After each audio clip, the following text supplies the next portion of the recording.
है।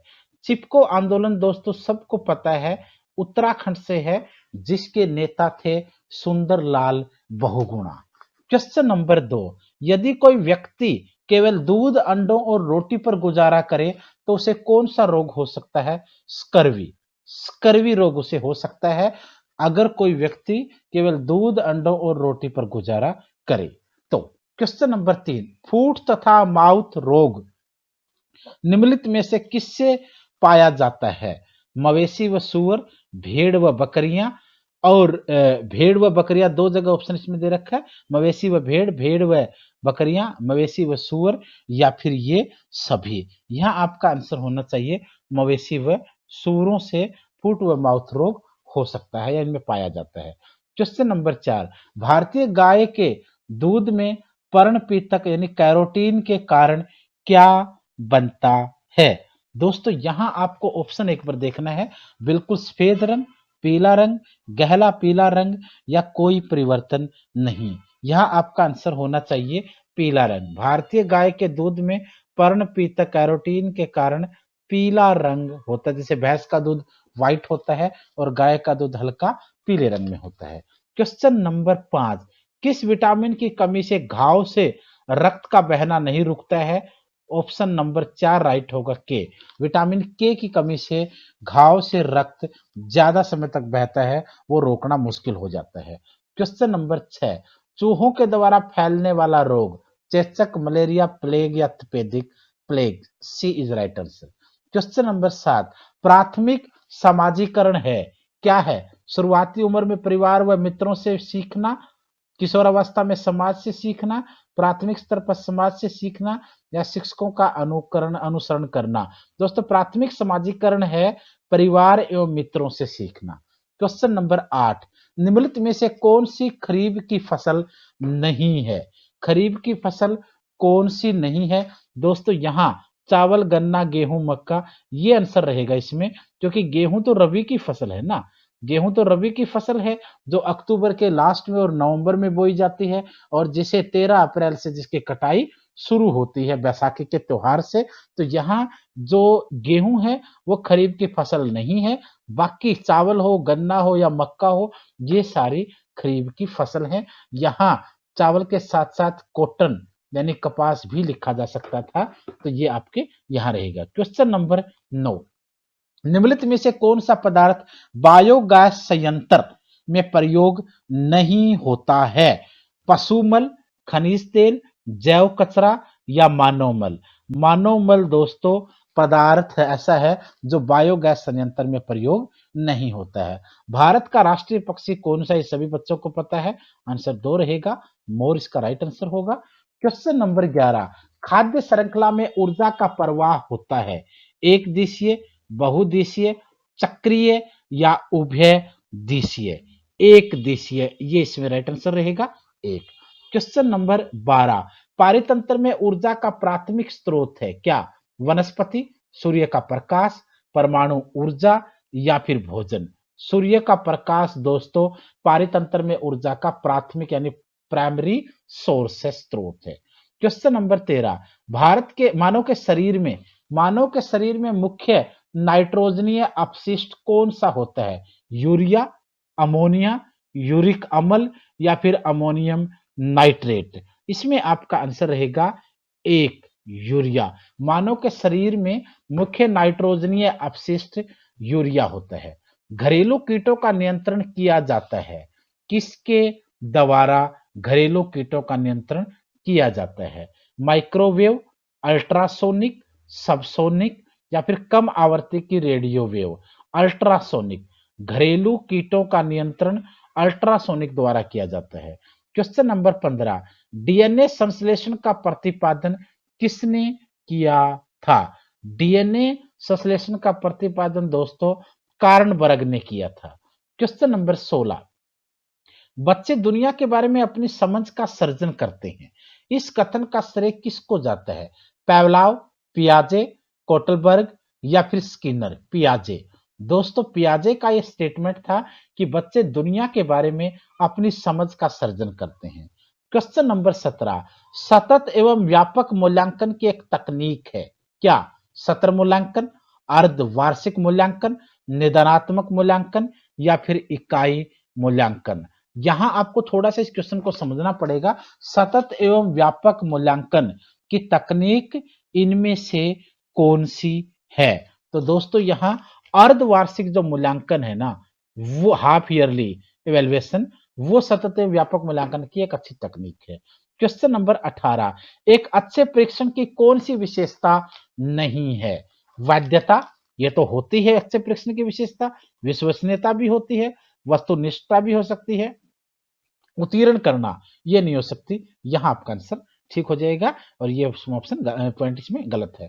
Question number 19, छात्रों को रटने की प्रवृत्ति रोकने हेतु कैसे प्रश्न पूछने चाहिए? वस्तुनिष्ठ, लघु उत्तरीय, दीर्घ उत्तरीय या फिर निबंधात्मक? दोस्तों छात्रों में रटने की प्रवृत्ति को कम किया जाए उसके लिए वस्तुनिष्ठ प्रश्नों का पूछना जरूरी है, इनके ऊपर जोर देना चाहिए। क्वेश्चन नंबर आपका रहेगा आगे 20, पौधों के विभिन्न भागों के शिक्षण हेतु क्या आवश्यक है? पाठ्यपुस्तक, पौधों का अवलोकन, शामपट या पौधों का चित्र? दोस्तों पौधों के विभिन्न भागों का अच्छे से शिक्षण करने के लिए, उसको रीड करने के लिए, सीखने के लिए, टीचिंग करने के लिए आपको क्या जरूरी है? पौधों का अवलोकन करना बहुत जरूरी है।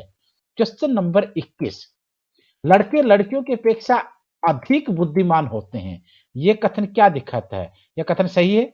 सही हो सकता है, बुद्धि के भिन्न पक्षों के लिए सही है, या लैंगिक पूर्वाग्रह को प्रदर्शित करता है? लैंगिक पूर्वाग्रह को प्रदर्शित करता है। दोस्तों कई बार हम मान लेते हैं कि नारी तो अबला है, पुरुष तो ताकतवर है, मनुष्य तो शक्तिशाली है, ये पूर्वाग्रह है, ये हमारे जेंडर पूर्वाग्रह, लैंगिक पूर्वाग्रह है। हमने सोच के बैठ गए, हम लोग 100 200 400 500 1000 सालों से दिमाग में बैठा रखा है कि ये तो होगा ही। जैसे आपने देखा था कि महिलाएं तो अबला हैं, ये कथन बोला जाता था, लेकिन आज की वुमेन एम्पावरमेंट में महिलाएं वो सभी काम करती हैं जो पुरुष कर सकते हैं। फाइटर प्लेन उड़ाने से लेकर के सेना पर दुश्मन की छलनी करना, ये सारे काम आज महिलाओं के हाथ में है। यानी ये सारी चीजें जो है ना, ये पूर्वाग्रह के ऊपर डिपेंड होती हैं। पूर्वाग्रह हमने बना रखा है, लेकिन आज के युग में, साइंटिफिक और मॉडर्न और टेक्निक युग में पूर्वाग्रहों की कोई वैल्यू नहीं हो सकती है। आप लोग करंट के स्थितियों को देख करके अंदाजा लगाइए। क्वेश्चन नंबर 22, बिहार राज्य में कक्षा 5 तक का पर्यावरण अध्ययन कैसा विषय है? इंटीग्रेटेड है, सब सब्जेक्टेड है, कोऑर्डिनेट है या फिर ऑप्शनल है? इंटीग्रेटेड है दोस्तों, एकीकृत है बिहार राज्य में कक्षा 5 तक का पर्यावरण अध्ययन। क्वेश्चन नंबर 23, पर्यावरण अध्ययन के क्षेत्र भ्रमण का मुख्य उद्देश्य क्या है? पिकनिक मनाना? नहीं तो। मनोरंजन? बिल्कुल नहीं। प्रत्यक्ष अनुभव यानी डायरेक्ट आपका एक एक्सपीरियंस करना, ये इसमें आंसर रहेगा आपका। पर्यावरण अध्ययन के क्षेत्र में अगर भ्रमण करते हो तो उसका उद्देश्य है प्रत्यक्ष अनुभव, सामने से महसूस करना, फील करना। क्वेश्चन नंबर 24, प्राथमिक स्तर पर पर्यावरण अध्ययन के लिए कौन सी विधि प्रभावशाली है? योजना विधि, कहानी विधि, व्याख्या विधि या वाद विवाद? दोस्तों कहानी विधि। प्राथमिक स्तर पर पर्यावरण अध्ययन के लिए जितनी कारगर, जितनी उपयोगी, जितनी महत्वपूर्ण कहानी विधि हो सकती है, स्टोरी मेथड, उतना और कोई नहीं हो सकता। बच्चे होते हैं, उनको जितना आप स्टोरी सुना सुना करके बताओगे, सिखाओगे, समझाओगे, सुनाओगे, उतना ही अच्छा असर उनके ऊपर होगा। क्वेश्चन नंबर 25, निम्नलिखित में से कौन सा एक अभिप्रेरित शिक्षण का संकेत होता है? कक्षा में अधिकतम उपस्थिति, बच्चों द्वारा प्रश्न पूछना, कक्षा में एकदम खामोशी या गृह कार्य पूर्ण करना? यहां आपका आंसर होगा बच्चों द्वारा प्रश्न पूछना। क्वेश्चन नंबर 26, निम्नलिखित में से कौन सा पर्यावरण अध्ययन का घटक नहीं है?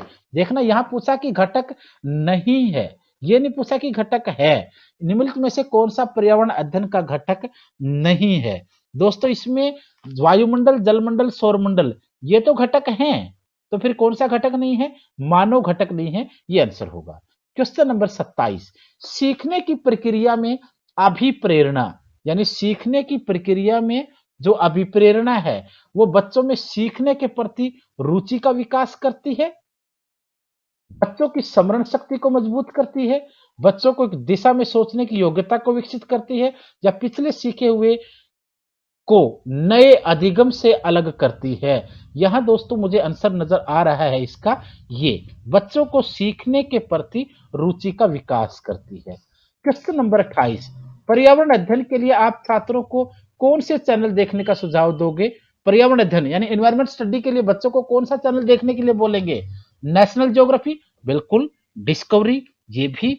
एनिमल प्लेनेट, ये भी जरूरी है। तो इसका मतलब इसका आंसर होगा 4, इनमें से सभी। और आजकल तो यूट्यूब से लेकर हर जगह इतनी अच्छी अच्छी वीडियोज और चैनल आए हुए हैं जिनको देख करके हम अपने ज्ञान में वृद्धि कर सकते हैं। क्वेश्चन नंबर 29, बिहार राज्य हेतु पर्यावरण अध्ययन के शिक्षण के लिए प्राथमिक स्तर के पाठ्यक्रम का निर्माण किसने किया? SCERT, ये अलग अलग स्टेट के क्वेश्चन पूछ लेते हैं वो। आप ये मत सोचना कि दिल्ली में क्या है या फिर नेशनल में क्या है या स्टेट में क्या है, ये उनकी स्वतंत्रता होती है। क्वेश्चन नंबर 30, बीज अंकुरण की अवधारणा को पढ़ाने का सबसे प्रभावी तरीका क्या है? अंकुरित बीजों का फोटो दिखाना, बोर्ड पर चित्र बनाते हुए अंकुरण के चरणों को प्रदर्शित करना, कक्षा में अंकुरित बीजों को दिखाना और अंकुरण की प्रक्रिया को स्पष्ट करना, बीज बोने, अंकुरण के विभिन्न चरणों का अवलोकन करने और उनका चित्र बनाने की गतिविधियों को बच्चों को निष्पादित करने के लिए कहना। ये इसमें आपका उपयोगी है क्योंकि यहाँ क्लास में आप लोग उनको इस चीजों के बारे में बता सकते हो। दोस्तों ये थे 30 क्वेश्चन ईवीएस के पीआरटी के लिए जो आपके प्रैक्टिस सेट 3 में थे। प्रैक्टिस सेट 1 हम लेके आए, 2 हम लेके आए, 3 हम लेके आए, 4, 5, 6, 7, 8, 9, 10 ये भी धीरे धीरे करके रोज रोज आ रहे हैं। तो यानी 600-700 क्वेश्चन ईवीएस के पीआरटी के आप लोगों को हम कोशिश करेंगे देने की। अगर किसी बच्चे को ये जो 500-600 क्वेश्चन इस तरीके के ऑप्शन टाइप में है, अगर किसी बच्चे को पहले चाहिए तो वो इस नंबर पे व्हाट्सएप कर सकता है। वो उसका एक मिनिमम सा चार्ज होता है, ये सभी लेते हैं। कुछ लोग कहते हैं कि सर ये तो फिर गलत हो गया, चार्ज कहाँ होता है? दोस्तों ये हमें भी इन चीजों की क्वेश्चनिंग होती है, तो इसलिए ये होगा। या तो आप वहां से कर सकते हैं, नहीं तो वीडियो के डिस्क्रिप्शन में लिंक मिल जाएगा, वहां से आप इनको डाउनलोड कर सकते हैं। ये भी मिल जाएंगे, ईवीएस के हैंड रिटन नोट्स भी मिल जाएंगे, चाइल्ड डेवलपमेंट पेडागोजी की बुक्स भी मिल जाएंगी और उसी के साथ कंप्यूटर है या हिंदी, इंग्लिश, मैथ, अलग अलग सब्जेक्टों की पेडागोजी, ये सारी चीजें आपको वीडियो के डिस्क्रिप्शन में मिल जाएगी, वहां से आप डाउनलोड कर लें और जितना जल्दी हो सकता है अपने आप को रेडी मोड में ले आए ताकि आने वाला एग्जाम आपके सामने धूल की तरह उड़ जाए और आपके बहुत अच्छे नंबर आए।